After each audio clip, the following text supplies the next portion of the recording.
communicate. Allah communicate dengan manusia melalui 3 cara. Dan kita bila Allah communicate, kita mesti dengar.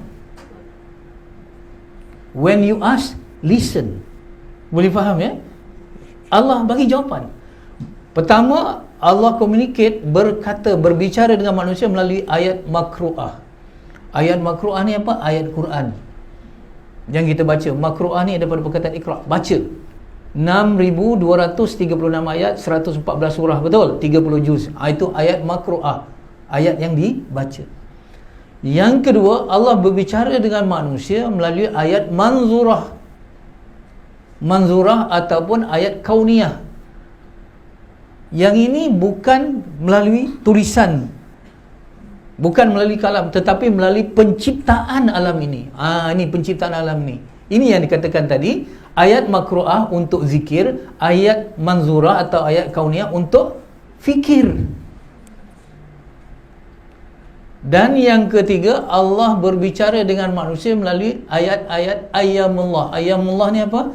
Hari-hari Allah ataupun kejadian-kejadian dan peristiwa-peristiwa yang berlaku dalam kehidupan kita ni, semuanya ada tujuan. Tak ada yang tak ada tujuan. Sama ada yang kecil atau yang besar.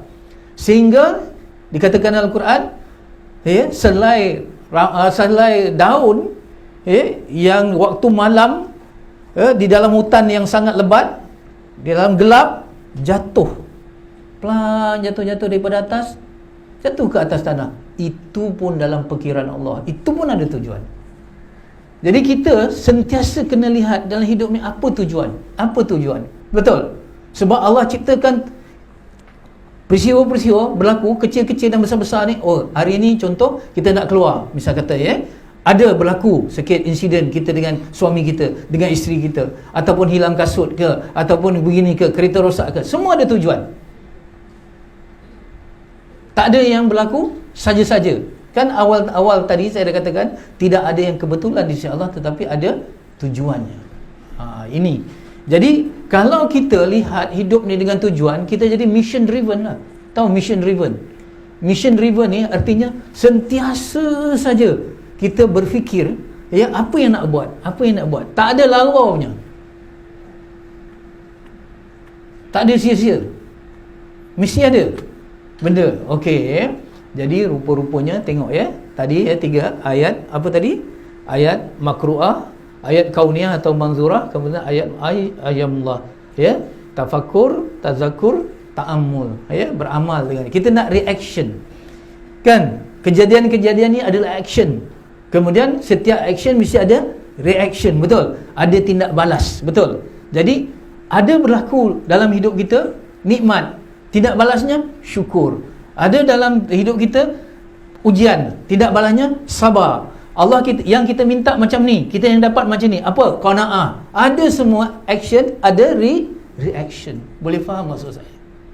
Kita tak boleh kawal action sebab dia berlaku circle of concern kita, betul? Tetapi yang kita boleh kawal apa? Reaction. What happened in you is more important than what happened to you. Betul? Apa yang berlaku dalam diri kita ni yang kita nak bagi respon. Betul?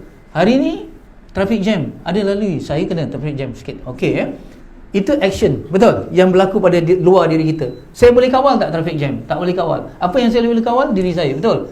Bagaimana saya nak bagi respon tadi? Boleh dapat pahala, boleh dapat dosa. Betul? Saya kata, Allah, traffic jam ni ujian daripada Allah. Betul aku banyak dosa ke gitu, ataupun ini kesempatan yang Allah nak bagi untuk aku dengar ceramah. Buka ceramah, betul, dapat pahala, betul. Tapi kalau kata inilah gini, merampus, merungut, apa akhirnya apa? Negatif. Betul ini penting Baik, manusia ni memandang alam. Sekarang kita nak tengok alam. Al-Quran dah biasa kita nak tengok alam ini dengan 4 pandangan. 4 pandangan. Pandangan yang pertama, kita mula tadi pukul 10 kita habis pukul 10.30. 11 11.30. Okey. Pertama, pandangan mata. Mata akal. Mata di kepala ni, mata kepala. Yang kedua, akal. Pertama dengan mata kepala, mata biasa ni. Yang kedua dengan akal. Yang ketiga dengan nafsu. Yang keempat dengan hati. Ini 4 pandangan. Pandangan mata biasa, pandangan mata akal, pandangan mata nafsu, pandangan mata hati. 4 pandangan. Ini yang kita nak kata ulul albab ni dia pandang macam mana. Kita nak guna sekarang ni mata akal. Mata akal biasa dah. Betul? Mata akal ni macam Newton lah. Dia tengok apple jatuh. Orang lain semua tengok apple jatuh bertahun-tahun dah. Tapi Newton yang kata kenapa dia jatuh ke bawah. Betul? Dia fikir. Betul? Dia dapat hukum Newton. Betul? Kita hari-hari kita tengok dengan mata, tetapi apa yang kita dapat sebagai jadi ini kita nak, apatah lagi orang yang dapat melihat dengan pandangan mata hati. Ini yang kita nak aktifkan pandangan mata hati kita. Kita nak buka. Boleh faham Ini bukan ajaran buka cakra ni, bukan. Ini nak buka mata hati saja Mata hati kita nak dah ada, cuma kita nak awareness saja. Nak kesedaran je Okey, kita tengok pandangan mata selalu tersalah. Pandangan mata selalu tersalah. Kita tengok jalan kereta api. Jalan kereta api ni, rel kereta api dia makin kecil, betul? Sebenarnya dia sama ke kecil?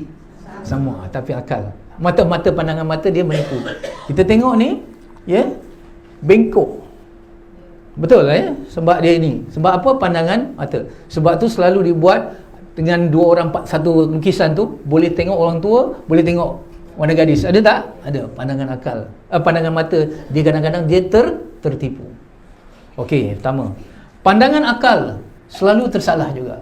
Walaupun akal ni dengan ilmu dilihat, tapi ilmu manusia ni sentiasa akan ada berubah. Contoh, Claudius Ptolemy dia kata dunia ni macam dataran, bukan bulat. Sebab tu dulu pelayar-pelayar takut sampai ujung dunia terjatuh kan. Tapi kemudian akhirnya Galileo Galilei kata apa ni, orang yang lain kata semua bumi ni bulat. Betul. Dulu orang kata bumi center of universe. Lepas tu orang kata matahari sebenarnya, betul, center of universe. Semua planet mengelilingi matahari. Tetapi akhirnya sekarang terbuka lagi, bukan matahari.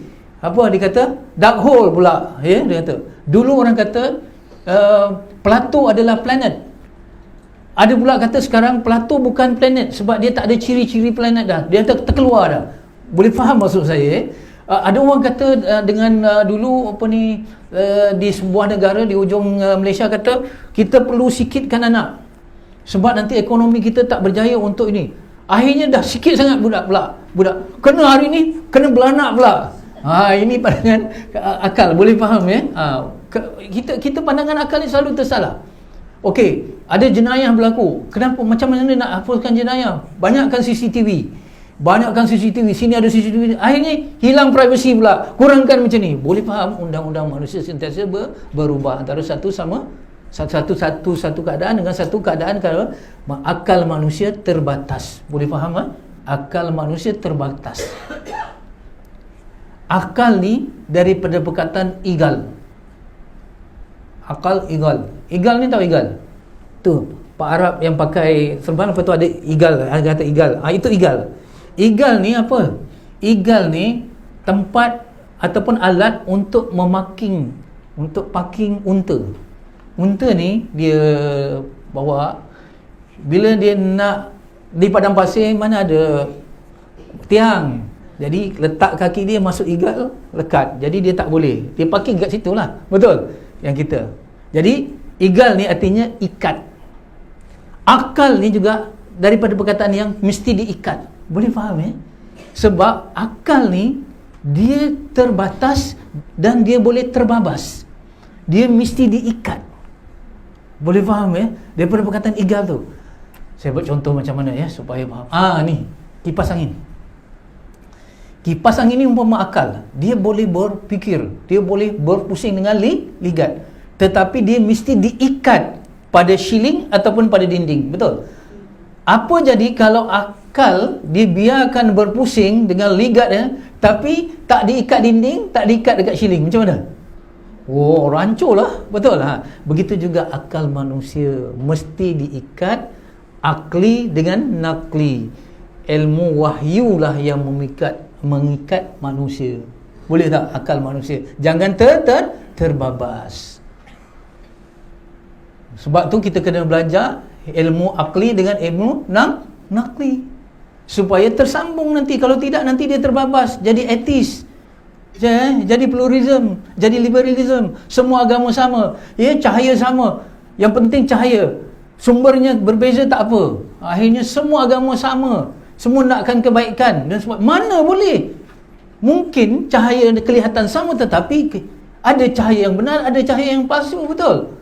Cahaya lilin dengan cahaya spotlight berbeza, sumbernya berbeza. Betul? Boleh faham Tapi kalau guna akal jadi macam tu lah, dia jadi liberal, jadi pluralism. Jangan bertuhankan akal,